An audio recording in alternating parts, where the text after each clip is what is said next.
saya sangat-sangat happy dengan coach yang terbaik lah pada saya, sebab segala penerangan dia very simple tapi mudah faham.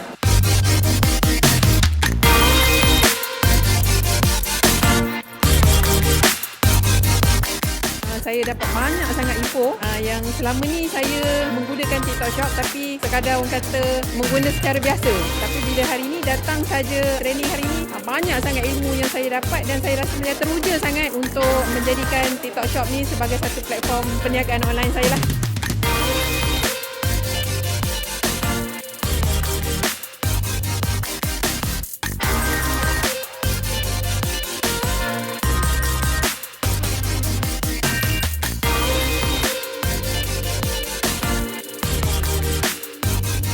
Terima kasih Nadi sebab bagi kita peluang untuk join program ni. Terima kasih.